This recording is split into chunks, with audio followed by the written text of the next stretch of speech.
rakyat adalah milik presiden. Bung Akbar, ini HP saya. Saya banting, boleh nggak?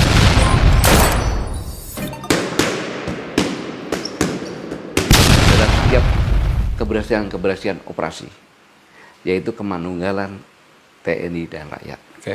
Gitu loh. Nah, mengapa ini? Karena kalau kita menyimak dari berbagai undang-undang yang ada, saya harus sampaikan undang-undang yang benar, nanti kalau salah bahaya ini sama beliau ini.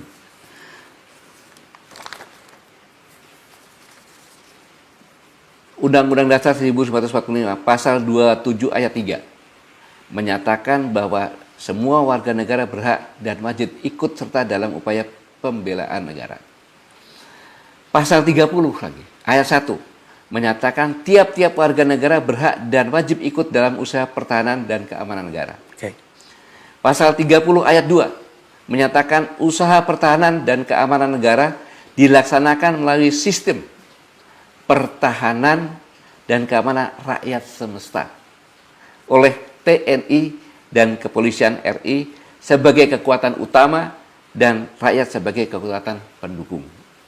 Pasal 30 ayat 3 lagi menyatakan TNI terdiri atas Angkatan Darat, Angkatan Laut, dan Angkatan Udara sebagai alat negara, bertugas mempertahankan, melindungi, dan memelihara keutuhan dan kedaulatan negara. Ya. Pasal 30 ayat 5, susunan dan kedudukan TNI, Kepolisian RI, hubungan kewenangan TNI dan Kepolisian RI dalam menjalankan tugasnya, syarat-syarat keikutsertaan warga negara dalam usaha pertahanan dan keamanan negara, serta hal-hal yang terkait dengan pertahanan dan keamanan diatur dengan undang-undang. Saya masuk juga kepada undang-undangnya. Ya.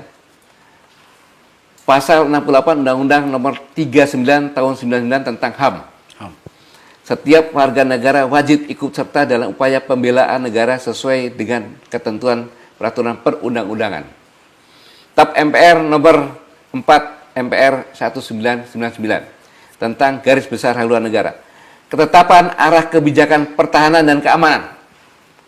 Antara lain disebut pengembangan kemampuan sistem pertahanan keamanan rakyat semesta yang bertumpu pada kekuatan rakyat, TNI, Polri untuk menumbuhkan dan meningkatkan kesadaran bela negara, bisa dilakukan wajib latih dan membangun kondisi juang serta mewujudkan kebersamaan TNI, Polri, dan rakyat.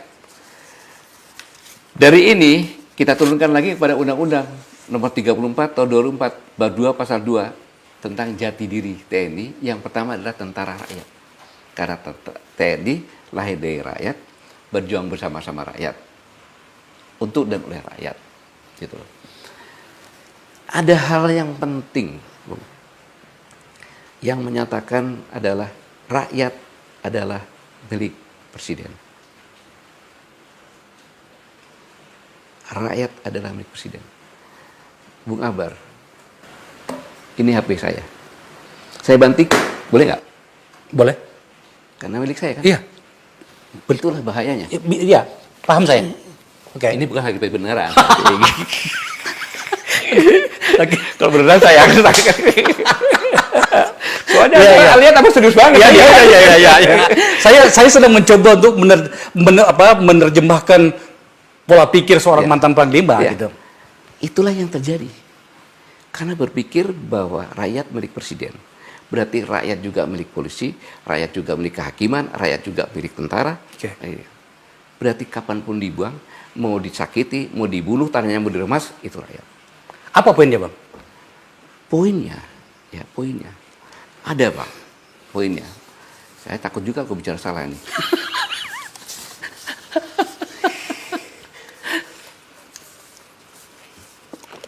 Tapi kabur juga nih. Jadi begini, Bang. Poinnya, ya. Saya baca nggak boleh salah ini. Karena ini inti hukum negara kesatuan Republik Indonesia. Oke. Apa coba inti hukum negara? Hukum paling utama di negara Republik Indonesia apa?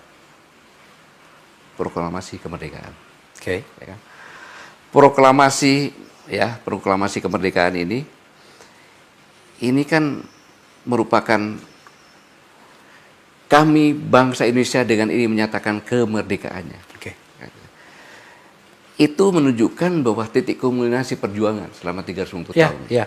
Indonesia merdeka. Itu juga merupakan titik tolak melaksanakan amanat penderitaan rakyat. Karena sejak saat itu tidak ada lagi inlander, tidak ada kolonial, tidak lagi tuan, tidak ada lagi buruh, semuanya sama. Dan awal berlakunya hukum nasional dan akhir hukum kolonial, walaupun belum ada waktu itu. Tapi itu merupakan sumber hukum bagi pembentukan Negara Kesatuan Republik Indonesia. Maksud saya adalah bahwa sejak awalnya rakyat Indonesia itu pemegang kedaulatan tertinggi di negara ini. Abang sebagai wakil ketua DPR, benar apa enggak ini? Rakyat pemilik negeri ini. Iya, kan gitu. Pemilik negeri ini. Nah, terus dibalik, presiden yang memiliki rakyat, sedangkan presiden dipilih Ya. oleh rakyat, pemegang kedaulatan kan. Ya. Presiden ditugaskan oleh rakyat untuk memimpin pemerintahan ini, sekaligus negara ini kan gitu. Ditangkap maksudnya, Bang. Nah, kalau ini diputar balikkan, kejadian seperti sekarang ini. Kejadian seperti sekarang ini. Inilah yang harus kita kembalikan di backman aparat. Kembali lagi tentang JT tadi. Kenapa dia belain rakyat? Bung, sudah sangat amat keterlaluan. Saya ulangi, sudah amat sangat keterlaluan, Bang. Contoh fakta nih, di Morowali. Ada Morowali. transmigrasi. Ada transmigrasi. Transmigrasi itu kesana itu atas perintah siapa? Dia adalah pejuang-pejuang yang hebat.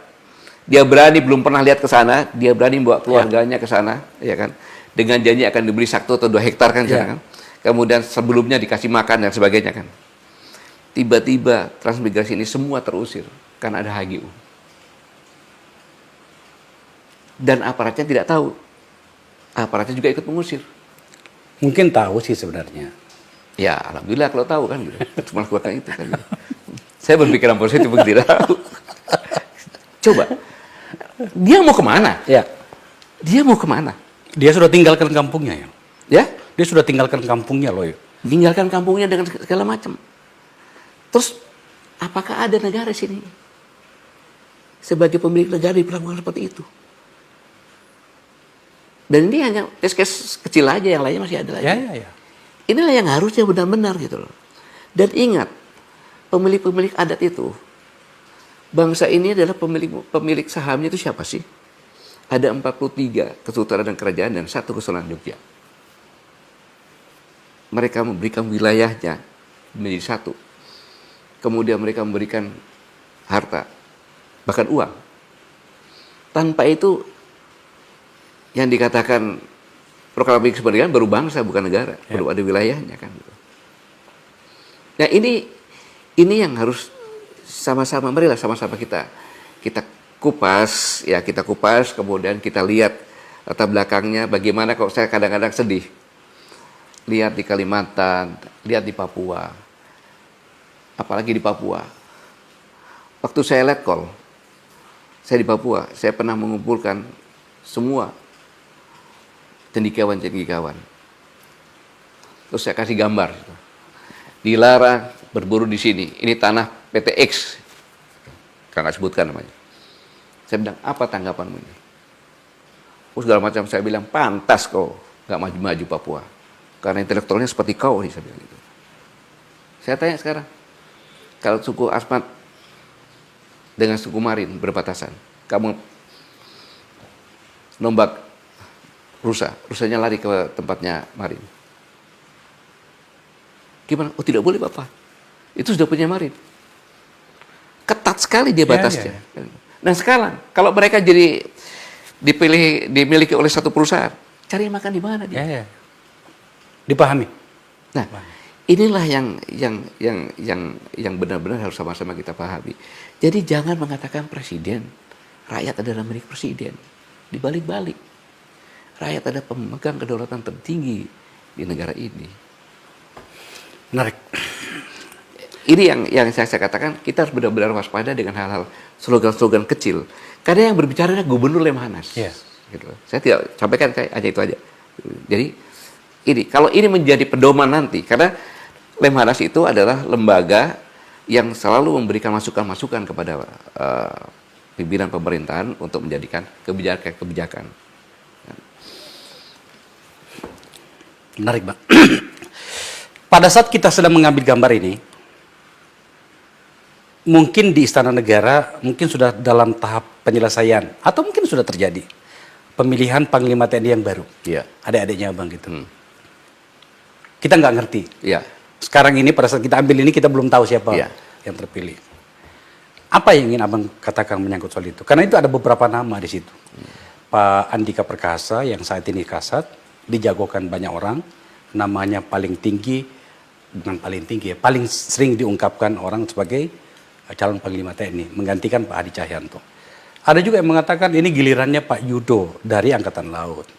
Angkatan Udara mungkin karena panglimanya sekarang dari Angkatan Udara, maka kemudian tidak cukup namanya itu muncul. Menurut Abang siapa tepatnya? Saya tidak tahu ini pertanyaan yang tepat atau gimana, tapi saya pengen bertanya aja kepada mantan seorang Panglima TNI. Nah, itu. Bertanya kepada mantan seorang Panglima TNI. Ya. Gitu. Maka jawaban saya juga tidak menyenangkan. Karena salah bertanya kepada saya. Jawaban saya adalah bahwa penentuan Panglima TNI itu hak absolut Presiden.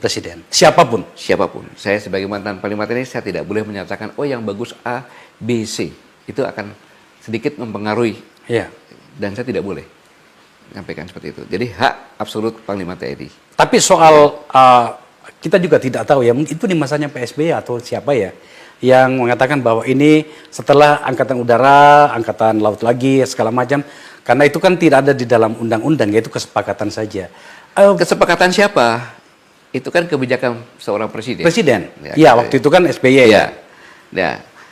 Mungkin demikian, karena SBY itu mantan tentara kan. Ya. Siapapun yang jadi nggak ada masalah, kan beliau juga punya direct gitu. Tapi begini, janganlah kita mempengaruhi. Ya, janganlah kita mempengaruhi apa yang akan menjadi keputusan presiden tentang Panglima TNI, karena itu hak prerogatif presiden. Maksud saya begini, saya mengatakan ya, tadi presiden punya intuisi sendiri, bahwa saya menjadikan A sebagai Panglima TNI berdasarkan kemungkinan ancaman ke depan seperti ini, yang cocok adalah itu gitu. Nah, itu ada hak prerogatif presiden gitu. Jadi saya katakan salah bertanya kepada saya. Menarik. Bang, kita semakin mendekati akhir. Yep. Posisi TNI setidaknya di masa pemerintahan Pak Jokowi itu tidak boleh saya gunakan kata kuat, karena memang sejak dari dulu kuat. Apalah artinya negeri tanpa TNI yang kuat, berbahaya juga. Tapi kita bisa melihat dari berbagai kebijakan negara atas nama TNI. Terakhir, Pak Prabowo itu membentuk yang namanya pasukan cadangan. Menarik menurut saya, kita perdebatkan soal itu. Apa tanggapan Abang? Pasukan cadangannya bagaimana itu?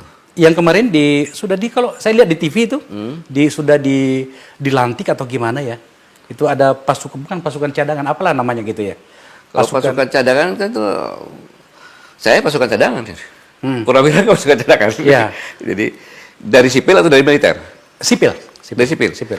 Nah, karena memang kewajiban Departemen Pertahanan ada berdasarkan undang-undang kan? Iya. Ya. Menyiapkan itu? Menyiapkan pasukan cadangan. Jadi yang saya katakan tadi, rakyat itu sebenarnya punya hak dan kewajiban untuk bela negara kan gitu. Nah, bela negara ini perlu dilatih. Kan gitu. Maka Departemen Pertahanan membuat program untuk pelatihan pasukan cadangan ini. Ya, itu suatu hal yang memang seharusnya sudah lama dilakukan. Cuma kan tergantung kondisi ekonomi dan lain sebagainya. Karena bagaimanapun juga harus ada kebijakan pemerintah. Karena contohnya pegawai Abang ditunjuk untuk melaksanakan latihan selama 3 bulan. Dia kan nggak bekerja. Iya. Ya, apakah nanti dikeluarkan atau dia tetap mendapatkan gaji? Iya. Tapi dia hal seperti ini ya.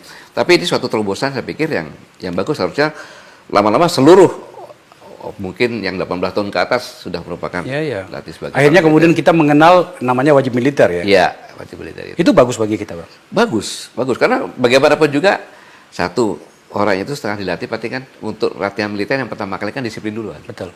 Minimal sosok orang itu sudah disiplin, lebih mencintai negara lagi, lebih tahu aturan lagi kan gitu. Itu saya pikir akan bisa meningkatkan kinerja dari Apalagi kita kan bonus demografi pada umur segitu gitu. Saya pikir.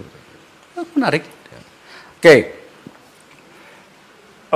Tentang Pak Prabowo sendiri, Abang itu jarang loh berkomentar menyangkut dengan kementeriannya Pak Prabowo. Karena luar biasa beliau melakukan banyak hal di Kementerian Pertahanan, termasuk bagaimana penguatan persenjataan gitu. Apa tanggapan Abang menyangkut Pak Prabowo? Loh, saya kalau menanggapi sesuatu yang sudah bergerak dalam realnya mau tanggapin apa lagi kan gitu kan. Bukan masalah. Dulu di menteri-menteri sebelumnya, Ya. itu terobosan-terobosan itu tidak seagresif di masa Pak Prabowo. Kemarin itu ada sampai perdebatan, termasuk di podcast saya juga, itu soal pengadaan persenjataan sampai 1.700 triliun itu ya. Yang saya mau tanyakan itu adalah, kenapa baru Pak Prabowo yang melakukan ini? Dibawa pertanyaannya lebih jauh lagi, sebenarnya seberapa rentan sih kita dalam hal pertahanan? Sampai kemudian harus disiapin anggaran yang sebesar itu. Kita tidak bisa mengatakan, oh ini zamannya Pak Prabowo, bukan.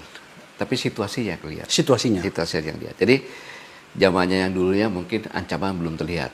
Okay. Sekarang jelas di depan mata kan, Laut Cina Selatan kan gitu. Okay. Nah, dalam seperti ini, maka sebagai seorang Kementerian Pertahanan, dia harus memberikan saran-saran kepada pemerintah tentang ancaman yang paling mungkin yang akan kita hadapi dan langkah-langkah strategis yang harus dilakukan. Okay. Nah, kemudian kalau kita melihat bahwa perkembangan teknologi sangat cepat, sangat cepat. Sekarang ini persenjataan yang paling bagus contohnya A, tapi 5 tahunnya lagi sudah bahas ini A ini kan. Harus ada pembaruan. Harus pembaruan. Nah, mungkin dengan pertimbangan akumulasi ini, Pak Prabowo berpikiran menyampaikan kepada pemerintah dan pemerintah meng-ACC ini. Kan gitu. Jadi saya di luar mau komentar apa, kan gitu. Saya tentu senang kalau Departemen Pertahanan mempunyai anggaran yang sangat banyak, program sekian 5 tahun mungkin ya. Dijadikan satu, diadukan sekarang. Sampai 25 tahun, sudah direncanakan ya, sampai 25 tahun. Ya, 25 tahun, ya kan. Kemudian percepatan seperti ini, dan mudah-mudahan kita tidak menyimpang kepada aturan yang agar lambat laun kita bisa mandiri gitu. Contohnya mandiri begini, abang nih punya perusahaan tank, saya tanya, bang, kalau abang bikin pabrik ke tempat saya harus beli berapa tank? 50, oke, saya beli 50, tapi anggaran saya per tahun itu hanya 5. Jadi 10 tahun ya bang ya. Tapi deal bikin pabrik itu pas saya program. Ini kan bagus. Ya. Sehingga kita nanti pabrik bersama kita bisa jual juga keluar. Jadi kita tidak tergantung. Mudah-mudahan ini dilakukan dan saya dengar sudah mengarah ke arah itu. Formulasinya seperti itu. Ya. Oke, good. Bang, pertanyaan terakhir. Ini tambah terasa ini lama sekali kita ini. Melebihi waktunya Akbar Faisal Uncensored. 45 tadi. Tahun 2024. Masih mau nyapres nggak? Ya. Masih mau nyapres nggak? Saya tanya, ada pemilihan nggak tahun 2024? Seharusnya dan kayaknya akan seperti itu. Iya kan, makanya itu kan belum ada kepastian kan. Ya. Tunggu aja kepastian lagi lah kan. Tapi kan harus ada persiapan. Ya. Harus ada persiapan. Memang beda perpikiran orang politik dengan orang bukan orang politik. Kalau militer, semuanya dihitung ya? Semuanya dihitung. Waktu reaksi segala macam itu ya? Dia dihitung, dipertimbangkan dan lain sebagainya untuk ruginya segala macamnya kan gitu. Makanya kesimpulan saya hanya menunggu takdir saja kan gitu kan. Sambil menghitung. Oke, sekarang masalahnya gini. Abang lihat, partai-partai kan punya calon. Itu bisa gerak lagi itu. Ya? Bisa bergeser itu. Nah iya, saya kan bukan orang politik, kalau bisa bergesernya gimana kan gitu kan ya. Kalau bergesernya ke abang gimana? Ya, saya bilang itu kan takdir. Selalu bagus jawabannya ya. Oke. Tapi kalau ada peluangnya berancang-ancang bang ya? Ya? Kalau ada peluangnya berancang-ancang ya? Sekarang begini bang, ini pelajaran juga ya. Jadi gitu, orang yang paling sial adalah orang yang tidak punya peluang. sehingga tidak bisa memanfaatkan peluang. Setuju. Siap. Orang yang bodoh adalah orang yang punya peluang, Tapi tapi dia tidak- tidak memanfaatkan peluang. Oke. Orang yang baik adalah orang yang punya peluang, dia bisa memanfaatkan peluang. Ya. Orang yang hebat adalah orang yang bisa menciptakan peluang dan memanfaatkan peluang. Ya. Dan orang yang kena musibah, musibah itu dia balik jadi peluang dan memanfaatkan peluang, itu orang yang luar biasa. Abang pilih yang mana? Silakan. Saya tidak punya pertanyaan lagi. Sudah cukup. Luar biasa, Jenderal. Terima kasih. Saya rasa juga para penonton Akbar Faisal Sensor mendapatkan informasi dari percakapan ini, diskusi ini cukup lengkap ya. Jarang-jarang Pak Gatot bisa diajak berbicara dan menyampaikan banyak hal dengan santai. Memang sengaja seperti itu saya buat di podcast saya ini. Kadang-kadang serius tapi kadang-kadang super serius. Bang, Itu saya membuat supaya nggak serius. Bang, makasih ya Sama-sama. telah datang ke Akbar Faisal Center. Pemirsa, silahkan menyimak sendiri, silahkan menyimpulkan sendiri bagaimana seorang Jenderal Gatot Nurmantio, apa yang sedang dilakukannya dan kemana ujungnya. Tadi pada 5 poin-poin yang terakhir disampaikan tadi, saya tidak mencoba untuk mendebatnya lagi. Saya sudah tahu jawabannya. Ya sudah, kita tunggu saja takdirnya seperti apa. Terima kasih telah menyaksikan Akbar Faisal Sensor. Kita bertemu pada waktu dan tema yang lainnya. Billahi taufiq wal hidayah. Assalamualaikum warahmatullahi wabarakatuh. Waalaikumsalam warahmatullahi wabarakatuh.